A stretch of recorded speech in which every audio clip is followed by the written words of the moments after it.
비판을 받지 아니하려거든 비판하지 말라. 너희가 비판하는 그 비판으로 너희가 비판을 받을 것이요. 너희가 헤아리는 그 헤아림으로 너희가 헤아림을 받을 것이니라. 어찌하여 형제의 눈 속에 있는 티는 보고 내 눈 속에 있는 들보는 깨닫지 못하느냐. 보라, 내 눈 속에 들보가 있는데 어찌하여 형제에게 말하기를 나로 내 눈 속에 있는 티를 빼게 하라 하겠느냐. 외식하는 자여, 먼저 내 눈 속에서 들보를 빼어라. 그 후에야 밝히 보고 형제의 눈 속에서 티를 빼리라. 거룩한 것을 개에게 주지 말며 너희 진주를 돼지 앞에 던지지 말라. 그들이 그것을 발로 밟고 돌이켜 너희를 찢어 상하게 할까 염려하라. 구하라. 그리하면 너희에게 주실 것이요. 찾으라. 그리하면 찾아낼 것이요. 문을 두드리라. 그리하면 너희에게 열릴 것이니 구하는 이마다 받을 것이요. 찾는 이는 찾아낼 것이요. 두드리는 이에게는 열릴 것이니라. 너희 중에 누가 아들이 떡을 달라 하는데 돌을 주며 생선을 달라 하는데 뱀을 줄 사람이 있겠느냐. 너희가 악한 자라도 좋은 것으로 자식에게 줄 알거든. 하물며 하늘에 계신 너희 아버지께서 구하는 자에게 좋은 것으로 주시지 않겠느냐. 그러므로 무엇이든지 남에게 대접을 받고자 하는 대로 너희도 남을 대접하라. 이것이 율법이요 선지자니라. 샬롬, 선물 많은 우리를 하나님의 자녀라고 대접해 주시는 그 하나님을 찬양하고 경배합니다. 오늘 본문 말씀은 우리가 너무나도 잘 알고 있는 마태복음 7장 말씀입니다. 이 말씀은 하나님의 나라의 백성들의 마음의 태도가 어떠해야 되는지, 관계의 태도가 어떠해야 되는지 아주 날카롭게 그리고 따뜻하게 다뤄주는 말씀입니다. 오늘 말씀 1절부터 5절 말씀에는 비판하지 말라고 이야기되어 있습니다.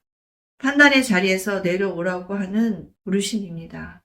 오늘 말씀에 대조적으로 보이는 말씀은 우리가 너무나도 잘 알고 있는 형제의 눈 속에 있는 티라고 이야기합니다. 그리고 내 눈 속에 있는 들보를 깨닫지 못한다고 말씀이 되어 있습니다. 들보는 대들보를 의미합니다. 얼마나 대들보가 큰지 잘 알고 계시죠? 그런데 내 눈에 있는 들보는 못 보고 형제의 눈 속에 있는 티를 보고 비판하는 오늘 귀한 예수님의 말씀을 이렇게 이야기하십니다. 비판받지 아니하려거든 비판하지 말라. 이 말씀은 분별하지 말라는 뜻이 아닙니다. 하나님의 자리에 앉아서 사람을 재단하지 말라는 말씀입니다. 우리는 너무 쉽게 사람을 판단합니다. 말 한마디, 행동 하나 보고 그 사람의 인격과 신앙을 단정해 버립니다. 그런데 예수님은 우리의 시선을 남의 티가 아니라 내 눈에 들보로 보게 하십니다. 말씀을 묵상해 보면 이 말씀이 참 아픕니다.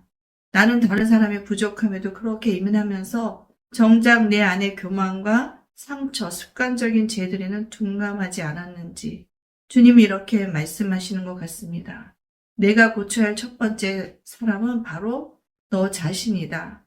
자기의 성찰 없이 남을 고치려고 들 때 그 선이마저도 상처가 됩니다. 두 번째 말씀은 거룩한 것을 개에게 주지 말라고 분별 있는 사랑을 하는 것에 대한 말씀입니다.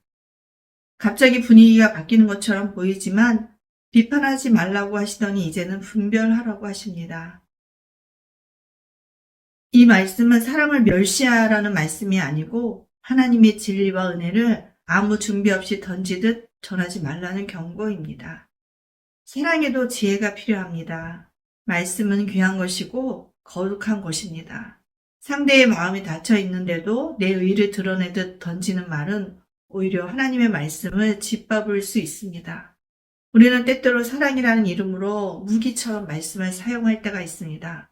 예수님은 그런 태도를 경계하십니다.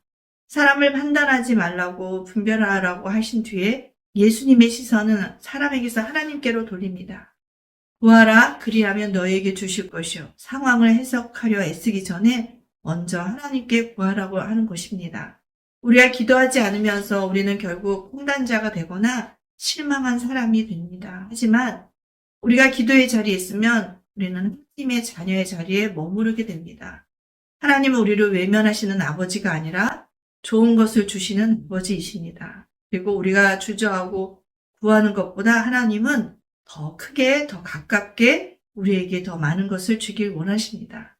오늘 말씀 12절 말씀에 그러므로가 있습니다. 그리고 나서 나오는 말씀은 바로 우리가 너무나도 잘 알고 있는 황금률에 대한 하나님의 깊은 은혜와 기도가 있습니다. 12절 말씀은 그 앞절의 모든 말씀을 묶는 결론입니다. 그러므로 무엇이든지 남에게 대접을 받고자 하는 대로 너희도 남을 대접하라. 이 말씀은 단순한 도덕적인 말씀이 아닙니다. 앞의 흐름을 보면 분명해집니다. 내가 판단받지 않는 사람임을 알 때, 내가 하나님께 먼저 오래 참아주신 사람임을 알 때, 내가 구하면 받은 은혜의 자리에 서 있을 때, 그때 비로소 남을 함부로 판단하지 않고 은혜로 대할 수 있습니다. 황금률은 노력의 결과가 아니라 은혜를 경험한 사람에게서 자연스럽게 흘러나오는 삶의 방식입니다. 마태복음 7장 말씀에서 하나님은 우리에게 이렇게 질문하고 있습니다. 너는 지금 판단자의 자리에 서 있느냐? 아니면 은혜를 구하는 하나님의 자녀의 자리에 서 있느냐? 주님은 오늘도 우리를 판단의 자리에서 내려오게 하시고 기도의 자리로 초대하십니다. 그 자리에서 비로소 사람을 살리는 말, 사람을 품는 태도, 하나님 나라의 백성다운 삶이 시작됩니다. 오늘 말씀을 묵상하면서 정말 저는 제 자신이 참으로 주님 앞에 부끄러운 고백을 할 수밖에 없는 사람이라고 생각이 되어집니다. 하나님께서 삶 가운데 여러 가지 환경, 말씀을 통해서, 사랑을 통해서 저에게 하나님께서 주시는 귀한 말씀입니다. 저도 이 말씀에서 자유로울 수 없는 사람입니다. 이 말씀을 통해서 다시 한번 제가 주님 앞에 다시 서게 되는 귀한 시간들이 있었습니다. 하나님께서 오늘 우리에게 주시는 이 질문을 통해서 내가 다시금 하나님 앞에 하나님의 귀한 은혜를 입은 사람임을 잊지 않고 하나님의 자녀의 자리에 더욱더 나아가기를 언덕의 신음교회 모든 성도들이 이 말씀을 통해서 하나님 앞에 새롭게 되는 귀한 은혜가 오늘 하루 있기를 간절히 소망합니다. 기도하겠습니다. 하나님 아버지, 오늘 말씀을 통해서 귀한 말씀 주셔서 감사합니다. 형제의 눈에 있는 티를 보고 내 눈에 있는 대들보를 깨닫지 못하는 제 자신의 모습, 우리의 모습을 봅니다. 하나님 불쌍히 여겨주시고 긍휼을 베풀어 주시길 간절히 소망합니다. 받은 은혜를 기억하게 하시고 판단자의 자리, 심판자의 자리에 서지 않게 하시고 오직 하나님의 자리, 용서받을 수 없는 죄인이 받은 은혜를 기억하며 함부로 판단하지 않고 그 누군가를 사랑으로 대할 수 있는 저희들 될 수 있도록 도와주시옵소서. 저희들은 참으로 다 모두가 죄인인 것을 주님 앞에 고백합니다. 성령 하나님께서 우리에게 귀한 은혜를 베풀어 주셔서 깨닫게 하시고 남에게 대접을 받고자 하는데도 나도 다른 사람을 대접할 수 있는 귀한 믿음의 하나님의 백성이 될 수 있도록 삶을 살아갈 수 있도록 우리의 삶의 방향에 전환이 일어날 수 있도록 성령 하나님 오늘도 우리 가운데 크신 은혜를 내려주시기를 간절히 소망합니다. 예수 그리스도의 이름으로 기도드립니다. 아멘.